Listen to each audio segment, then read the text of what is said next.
आज जो चैप्टर अपन स्टार्ट करेंगे उसका नाम है not for profit organisation. Not for profit organisation. जिस आप एक चीज देखो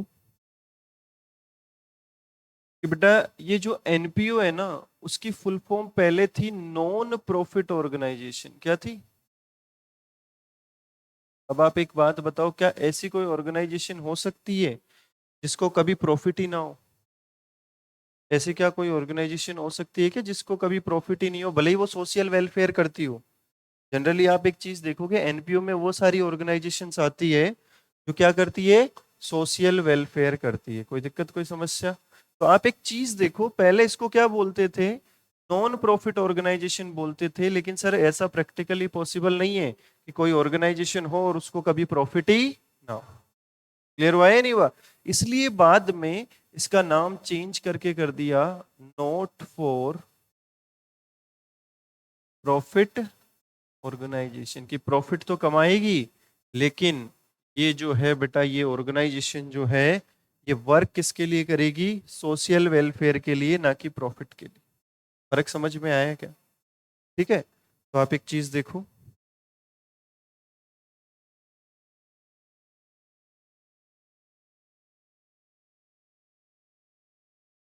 क्या है बेटा heading? Not for profit organisation. तो एक ऐसी ऑर्गेनाइजेशन जो वर्क करेगी बेटा इसके लिए, नॉट फॉर प्रॉफिट। मतलब ये प्रॉफिट के लिए काम नहीं करेगी, ये काम करेगी किसके लिए? सोशल वेलफेयर के लिए। कोई दिक्कत, कोई समस्या? तो ध्यान से समझना, NPO is an organisation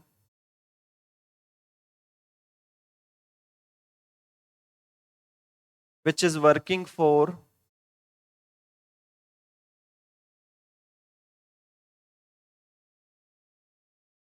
social welfare. बात समझ में आई? ठीक है, या आप ऐसे कह सकते हो, welfare which is working for welfare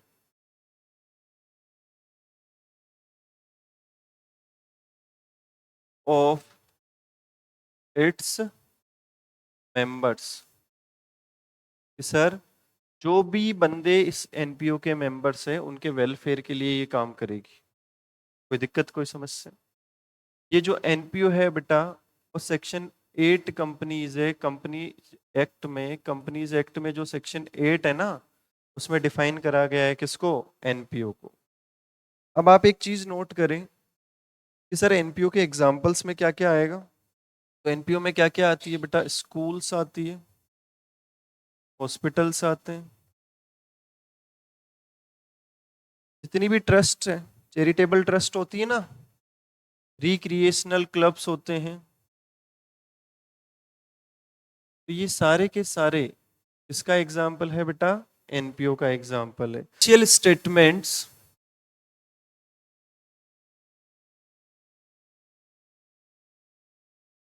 of NPO.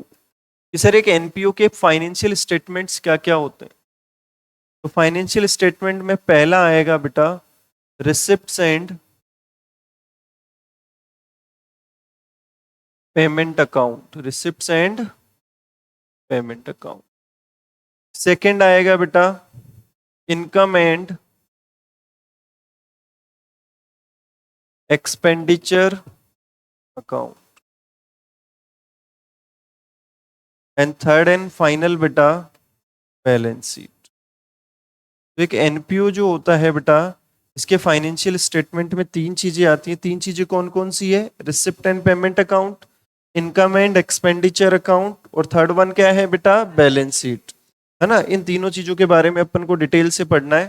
तो देखो पहला जो है इसमें, वो क्या है? Receipt and payment account. देखो बेटा, रिसिप्ट एंड पेमेंट अकाउंट के बारे में इंपॉर्टेंट चीजें, sir very important, same as cash book. कि रिसिप्ट एंड पेमेंट अकाउंट जो है बेटा वो किसकी तरह बनता है बच्चे? केस बुक की तरह बनता है। केस बुक की तरह बनता है, इसका मतलब क्या है? इसका मतलब ये है सर कि ये रिकॉर्ड करेगा ओनली केस ट्रांजेक्शंस, केवल और केवल केस ट्रांजेक्शन्स को ये रिकॉर्ड करेगा बेटा। नॉन केस ट्रांजेक्शन्स या आप कह सकते हो क्रेडिट ट्रांजेक्शन्स को ये रिकॉर्ड नहीं करेगा। कोई दिक्कत, कोई समस्या? आप एक चीज देखो बेटा, केस बुक की तरह है तो केस बुक कैसे बनती थी? याद है फॉर्मेट केस बुक का? डेबिट साइड को रिसिप्ट साइड कहते थे। क्या कहते थे?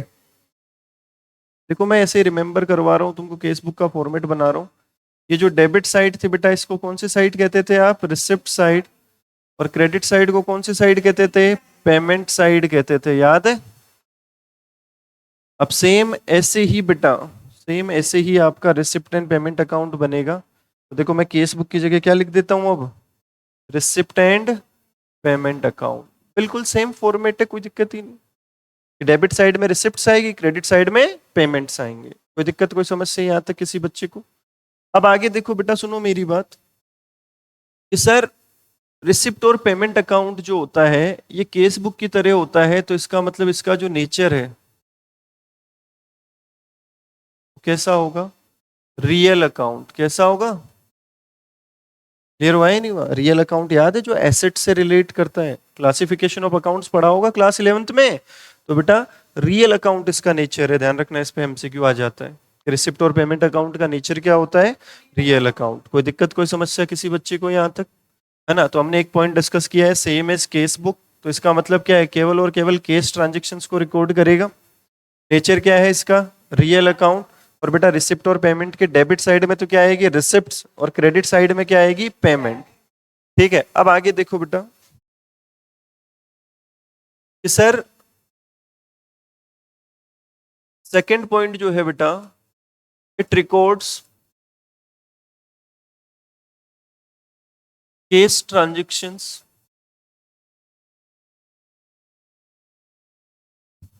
ऑफ एनी ईयर, किसी भी साल का हो, फर्क नहीं पड़ता। जैसे फॉर एग्जाम्पल अगर अपन बात करें, अभी क्या चल रहा है? मान लो अभी चल रहा है 24, 25। अब तुम्हारा कोई एक आउटस्टैंडिंग रेंट था 500 रुपए का, और वो था बेटा 2021 के लिए। बात समझ में ही ना? 2020-21 के लिए कोई आउटस्टैंडिंग रेंट था, और ये जो आउटस्टैंडिंग रेंट था बेटा, इसको आपने पे कर दिया। अब यहां पे किया है तो क्या रिसिप्ट और पेमेंट में लिखा जाएगा? बिल्कुल लिखा जाएगा। ये नहीं फर्क पड़ता कि नहीं सर सिर्फ करंट ईयर का लिखेंगे, नहीं, किसी भी साल का हो, चाहे करंट ईयर का हो तो भी लिखेंगे, लास्ट ईयर का है तो भी लिखेंगे, नेक्स्ट ईयर का है तो भी लिखेंगे। कोई दिक्कत, कोई समस्या? तो रिसिप्ट और पेमेंट अकाउंट में जो केस ट्रांजेक्शन्स लिखे जाते हैं वो किसी भी साल के हो सकते हैं। हो सकता है 2025 की अकाउंटिंग कर रहे हो तो 25 के हो सकता है 2020 के हो सकता है 2050 के हो, कोई फर्क नहीं पड़ता। अरे क्लियर हुआ है नहीं हुआ? किसी भी ईयर का ट्रांजेक्शन हो, बस कैसे होना चाहिए बेटा? केस ट्रांजेक्शन्स होना चाहिए। अगर केस में ट्रांजेक्शन हो रहा है किसी भी ईयर का हो, कोई फर्क नहीं पड़ता। कोई दिक्कत, कोई समस्या? फिर उसके बाद देखो बच्चे,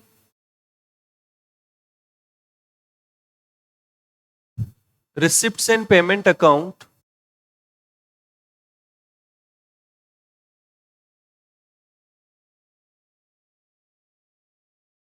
records both capital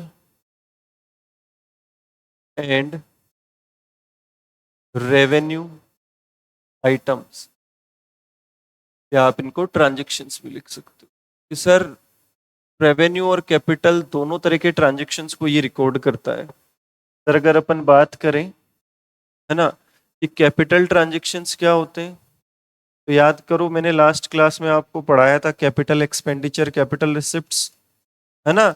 तो कैपिटल ट्रांजेक्शन्स वो होते हैं जो नॉन रिकरिंग नेचर के हैं। किस नेचर के हैं बेटा?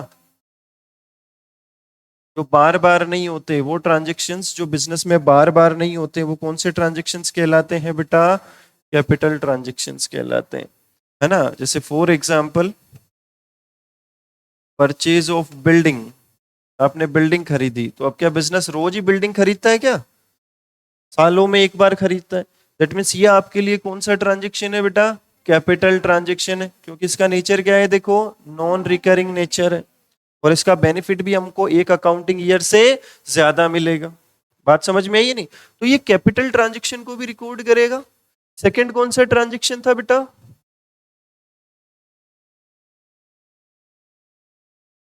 तो रेवेन्यू ट्रांजेक्शन कौन से होते हैं? जो रिकरिंग होते हैं नेचर में। क्या होते हैं?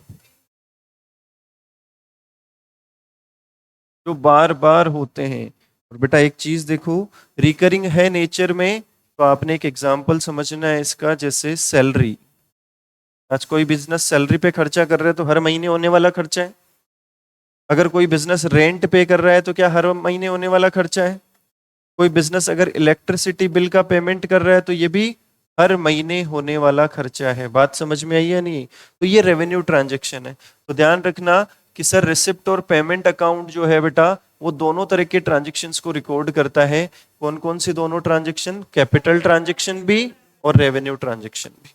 कोई दिक्कत, कोई समस्या यहां तक? फटाफट आगे देखो बेटा। Receipt and payment account doesn't show any surplus and deficit। देखो, आप नॉर्मली अगर अकाउंटिंग करते हैं तो हम वर्ड यूज करते हैं प्रॉफिट। क्या वर्ड यूज करते हैं? बट एनपीओ तो प्रॉफिट के लिए काम नहीं करता। बात समझ में ही नहीं? तो यहाँ पे प्रॉफिट को प्रॉफिट ना बोल के क्या बोला जाएगा? सरप्लस बोला जाएगा। और लॉस को लॉस ना बोल के क्या बोला जाएगा? डेफिसिएट बोला जाएगा। कोई दिक्कत, कोई समस्या? तो एक चीज देखो, क्या केस बुक कभी हमें प्रॉफिट लॉस के बारे में बताती थी क्या? तो रिसिप्ट और पेमेंट बताएगा क्या? नहीं, ऑब्वियस सी बात है, ये तो केस बुक की तरह ही तो होता है। केस बुक हमें किस चीजों के बारे में बताती है? कितना पैसा आया, कितना पैसा गया। बात समझ में आई ना? कि कितने की तो रिसिप्ट है और कितने के पेमेंट है। तो आप एक चीज देखो, यही सेम चीज यहां एप्लीकेबल होती है कि रिसिप्ट और पेमेंट अकाउंट जो है वो कभी भी सरप्लस और डेफिसिट को शो नहीं करेगा। कोई दिक्कत, कोई समस्या? कभी भी सरप्लस डेफिसिट शो नहीं करेगा। तो क्या शो करता है बेटा?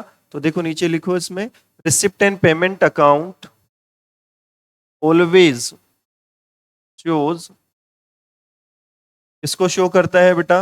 ओपनिंग एंड क्लोजिंग बैलेंसेस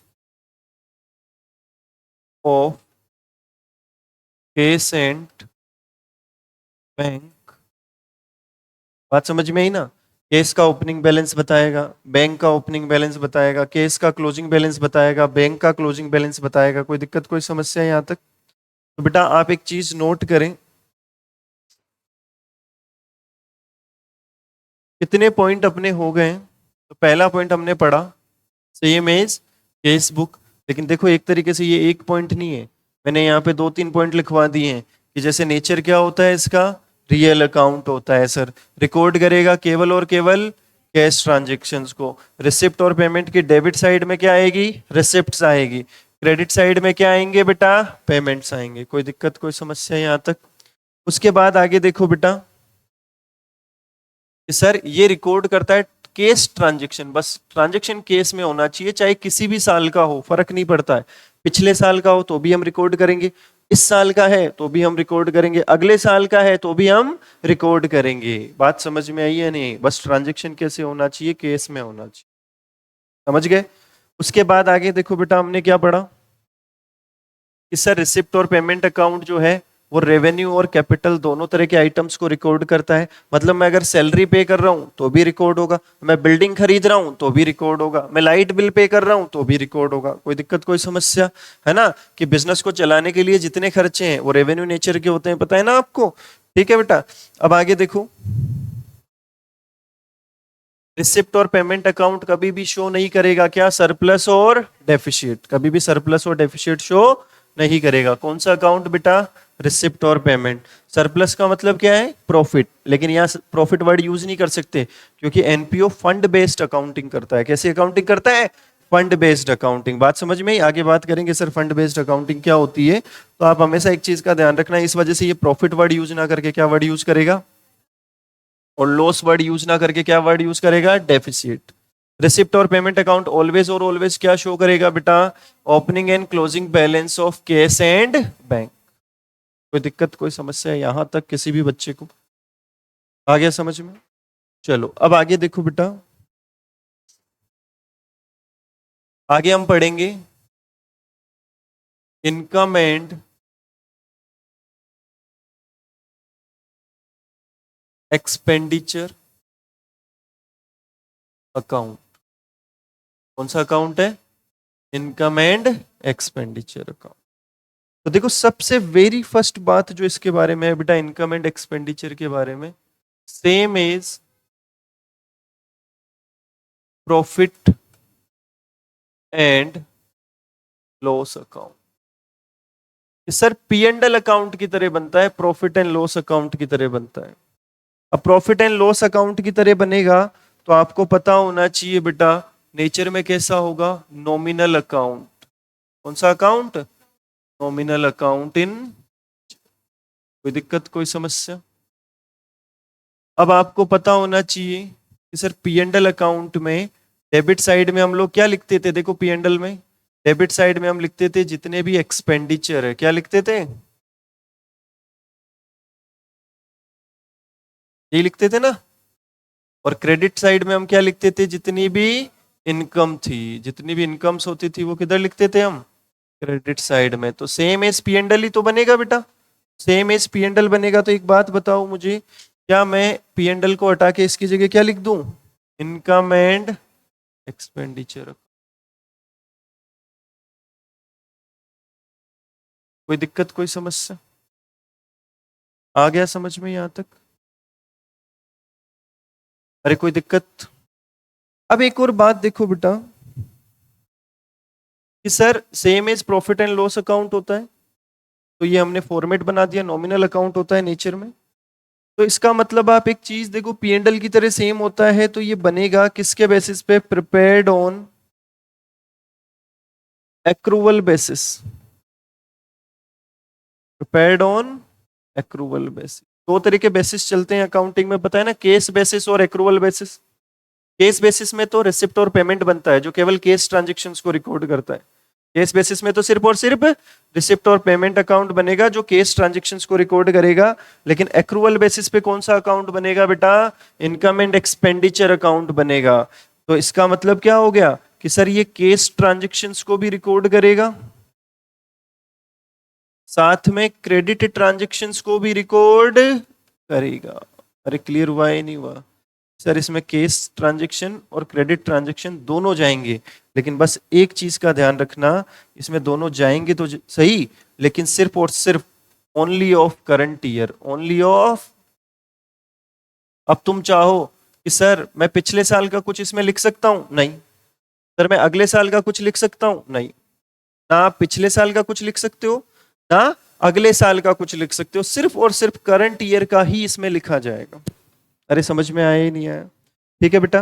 तो देखो हमने क्या क्या पढ़ लिया अभी तक इसके बारे में। प्रॉफिट एंड लॉस की तरह होता है, नॉमिनल अकाउंट होता है नेचर में। इनकम एंड एक्सपेंडिचर का डेबिट साइड कौन सा होता है? Expenditure side. और क्रेडिट साइड कौन सा होता है? Income side. प्रिपेयर होता है किसके बेसिस पे? एक्रूवल बेसिस पे। एक्रूवल बेसिस का मतलब केस और क्रेडिट दोनों तरह के ट्रांजेक्शन्स को रिकॉर्ड करेगा, लेकिन सिर्फ और सिर्फ किसका? करंट ईयर का। आगे देखो बेटा, एक चीज बताओ मुझे, क्या पी एंड एल अकाउंट आपको प्रॉफिट और लॉस शो करता था? क्या पी एंड एल अकाउंट आपको प्रॉफिट और लॉस शो करता था? बिल्कुल सर। तो आप एक चीज बताओ बेटा, इनकम एंड एक्सपेंडिचर अकाउंट जो है, इनकम एंड एक्सपेंडिचर अकाउंट जो है वो आपको क्या शो करेगा? सरप्लस और deficit. Shows surplus and deficit. कोई दिक्कत, कोई समस्या? इनकम एंड एक्सपेंडिचर अकाउंट जो है बेटा वो क्या शो करेगा, सरप्लस और डेफिशिएट शो करेगा। इसका मतलब क्या है, इस अकाउंट का कोई ओपनिंग क्लोजिंग बैलेंस नहीं होता, दैट इज, है ना। या फिर आप एक काम करें, अलग से लिखवा देता हूं बेटा मैं इसको, है ना। दिस अकाउंट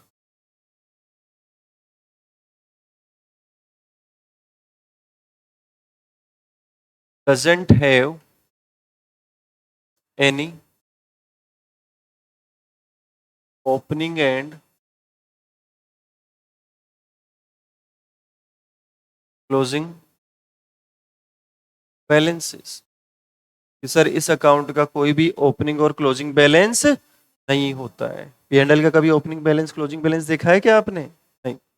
हर साल जो प्रॉफिट होता था वो कहाँ ऐड हो जाता था, कैपिटल में। लॉस होता था तो कैपिटल से माइनस हो जाता था, है ना। कोई भी ओपनिंग क्लोजिंग बैलेंस नहीं बचेगा बेटा, ठीक है। तो आई थिंक आपको समझ में आ गया होगा कि हमने क्या क्या पढ़ लिया अभी तक।